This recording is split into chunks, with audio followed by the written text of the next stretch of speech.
Hello, how are you all? I'm Pankaj Joshi and विधिक शिक्षा के सेगमेंट में हम बात कर रहे थे एविडेंस एक्ट की। और एविडेंस एक्ट में आज हम हैं चैप्टर 2 ऑन प्रूफ, अध्याय 3 और भाग 2 सबूत के विषय में। ये कहता है fact which need not to be proved, तथ्य जिनका साबित किया जाना आवश्यक नहीं है।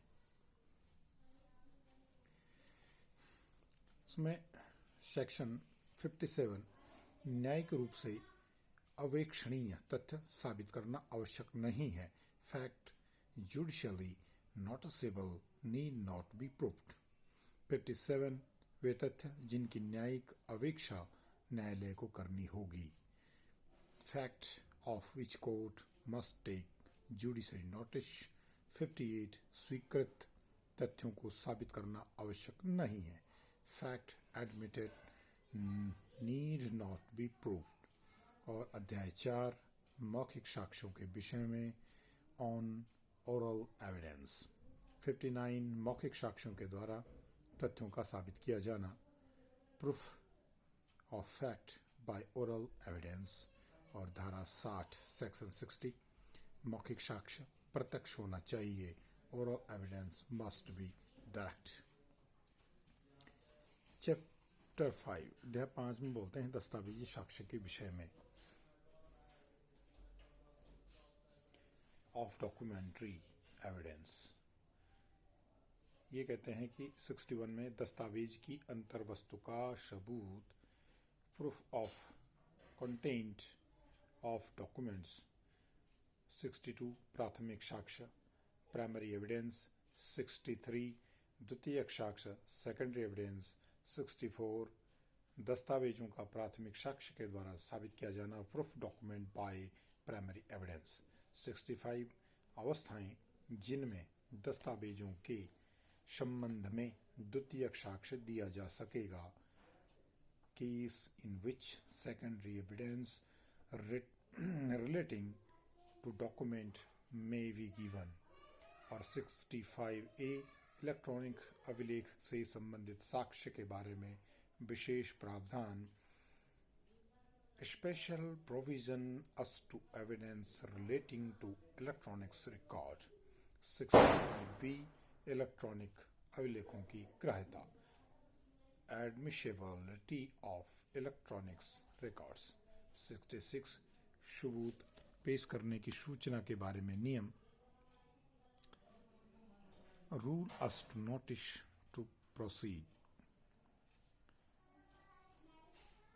67 जिस व्यक्ति के बारे में अभिकथित है कि उसे पेश की गई दस्तावेज को हस्ताक्षरित किया था या लिखा था, उस व्यक्ति का हस्ताक्षर या हस्तलेख साबित किया जाना। Proof of signature and handwriting of person alleged to have signed or written document produced। 67A electronics हस्ताक्षर के बारे में सबूत। Proof to electronics signature. 68 ऐसे दस्तावेजों के निष्पादन का साबित किया जाना जिसका अनुप्रमाणिक होना विधि के द्वारा अपेक्षित हो। Proof of execution to document required by law to be attested. 69 जब किसी अनुप्रमाणिक साक्षी का पता न चले तब सबूत। प्रूफ वे नो अटेस्टिंग विटनेस फाउंड। धारा 70 में बोलता है अनुप्रमाणिक दस्तावेज के पक्षकार के द्वारा निष्पादन की स्वीकृति। Admission of execution by party to attested document. 71 जब अनुप्रमाणिक साक्षी निष्पादन का प्रत्याख्यान करता है तब का सबूत। Proof when attesting witness deny to execution. और 72 जब दस्तावेज का साबित किया जाना उसका अनुप्रमाणिक होना विधि द्वारा अपेक्षित नहीं है। proof to document not required by law to be attested. 73 हस्ताक्षर लेख या मुद्रा की तुलना में जो स्वीकृत या साबित हैं.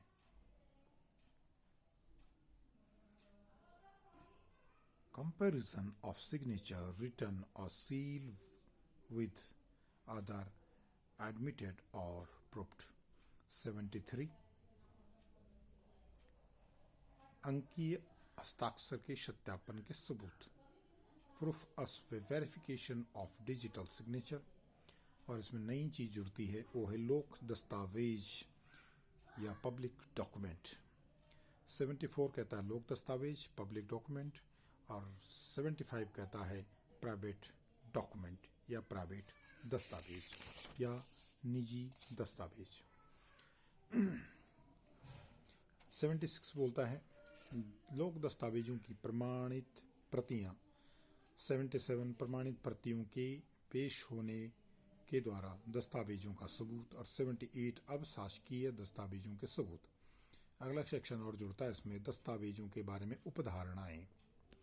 ये कहता है कि प्रमाणिक प्रतियों के असली होने के बारे में उपधारणा. धारा 80 कहती है साक्ष्य के अभिलेख के तौर पर पेश की गई दस्तावेजों के बारे में उपधारणा. 81 कहती है राजपत्रों, समाचार पत्रों, पार्लियामेंट के प्राइवेट एक्टों के और अन्य दस्तावेजों के बारे में उपधारणाएं. और 81A इलेक्ट्रॉनिक के रूप में राजपत्रों के बारे में उपधारणा. 82 मुद्रा या हस्ताक्षर के सबूत के बिना इंग्लैंड में ग्राह्य दस्तावेज के बारे में उपधारणा. 83 सरकार के प्राधिकार के द्वारा 83 सरकार के प्राधिकार के द्वारा बनाए गए मानचित्रों या रेखांकों के बारे में उपधारणा. 84 विधि के संग्रह और विनिश्चयों की रिपोर्टों के बारे में उपधारणा. 85 मुख्तारनामे के बारे में उपधारणा. 85A इलेक्ट्रॉनिक करार के बारे में उपधारणा. 85B इलेक्ट्रॉनिक अभिलेखों और अंकीय हस्ताक्षरों के बारे में उपधारणा. 85C इलेक्ट्रॉनिक हस्ताक्षर प्रमाण पत्र के बारे में उपधारणा. 86 विदेशी न्यायिक अभिलेखों की प्रमाणित प्रतियों के बारे में उपधारणा. 87 पुस्तकों, मानचित्रों और चार्टों के बारे में उपधारणा. 88 तार और संदेशों के बारे में उपधारणा. 88A इलेक्ट्रॉनिक संदेशों के बारे में उपधारणा. 89 पेश न किए गए दस्तावेजों के सम्यक निष्पादन आदि के बारे में उपधारणा. और धारा 90 कहती है 30 वर्ष पुराने दस्तावेजों के बारे में उपधारणा. और 90A बोलता है 5 वर्षीय पुराने इलेक्ट्रॉनिक अभिलेखों के बारे में उपधारणा. अब इसमें अगला चैप्टर है वो है अध्याय 6 दस्तावेजी साक्ष्य के द्वारा मौखिक साक्ष्य के अपवर्जन के विषय में. ये थोड़ी कानूनी बातें हैं, इसको थोड़ा समझना पड़ेगा. ऑफ द एग्जीक्यूशन और ओरल बाय डॉक्यूमेंट्री एविडेंस. धारा 91 बोलती है दस्तावेजों के बारे में लेखबद्ध संविदाओं, अनुदानों तथा संपत्ति के अन्य बयानों के निबंधनों का साक्ष्य. 92 कहता है मौखिक करार के साक्ष्य का अपवर्जन. 93 संदिग्धार्थ दस्तावेज को स्पष्ट करने और संशोधन करने का साक्ष्य का अपवर्जन. 94 कहते हैं विद्यमान तथ्यों दस्तावेजों के लागू होने के विरुद्ध साक्ष्य का अपवर्जन. और 95 विद्यमान तथ्यों के संदर्भ में अर्थहीन दस्तावेजों के बारे में साक्ष्य.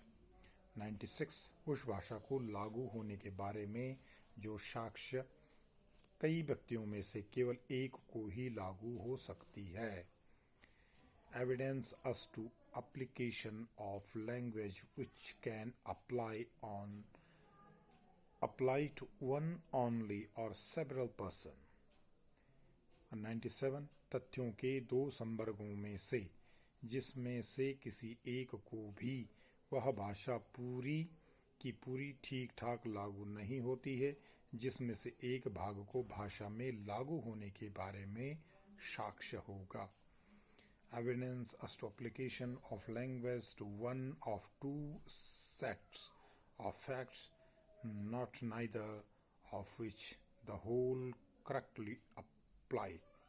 और 98 न पढ़ी जा सकने वाली लिपि यदि के अर्थ के बारे में साक्ष्य, evidence to meaning of eligibly character etcetera.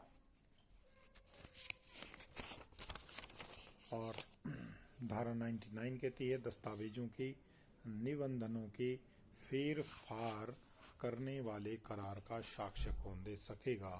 Who may give evidence of agreement varying terms of document।